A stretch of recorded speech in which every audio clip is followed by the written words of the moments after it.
Welcome to the second of our four-part video series on how to introduce community-based learning and research into your curriculum. This video covers key terms, definitions of community-based learning and community-based research, and the ways you can introduce community-based research and community-based learning into the curriculum. Please note that comprehensive descriptions of community-based research and community-based learning can be found in two introductory guides available on campusengage.ie. Let's focus on community-based learning for a moment. So what is community-based learning? Community-based learning is a course of discipline-based collaboration between students, lecturers and civil society partners for mutual benefits through shared learning. There are, however, a range of definitions for community-based learning available.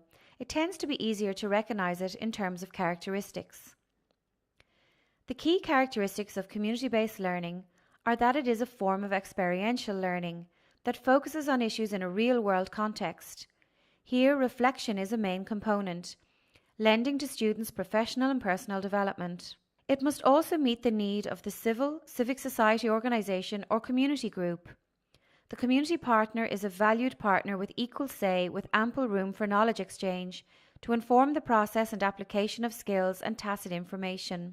Finally, community-based learning is academically accredited. That is, students earn credits for their work towards a final degree or master's programme. Keep in mind for now that the experience must also be aligned and tied to student learning outcome and assessment methods, which we will discuss later in the third video.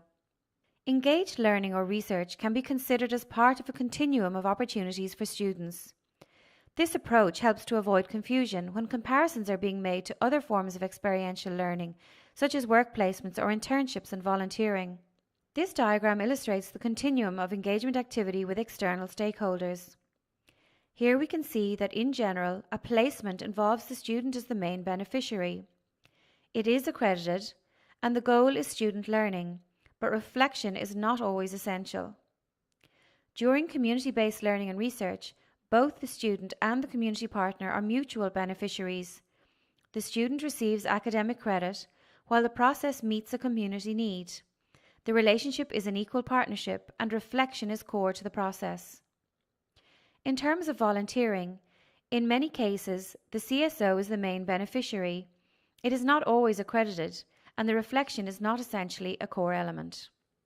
As you can see from this wheel diagram, the introduction of community-based learning into the curriculum can be described as a process. The process wheel shown here is a general guide and applies to many implementations of community-based learning, but there may be variations. The process generally begins with the community partner identifying their need or issue in cooperation with lecturers. Sometimes the community partner will approach the higher education institution, but on other occasions a lecturer may make the initial contact. Honest and open communication is important to establish. It is important to manage expectations throughout the process. Often, tangible benefits will not result the first time an activity is implemented, and it can be more realistic to expect to see useful outputs the second time it runs. Students may sometimes have an existing contact and be able to suggest a community organisation that could be contacted. As the student's guide, you need to look at your role in the curriculum and what influence you have to support the community-based learning process, and adapt or develop your curriculum accordingly. It is at this point that the students are briefed and provided with inputs, such as the opportunity to hear from students who have been involved in similar activities previously.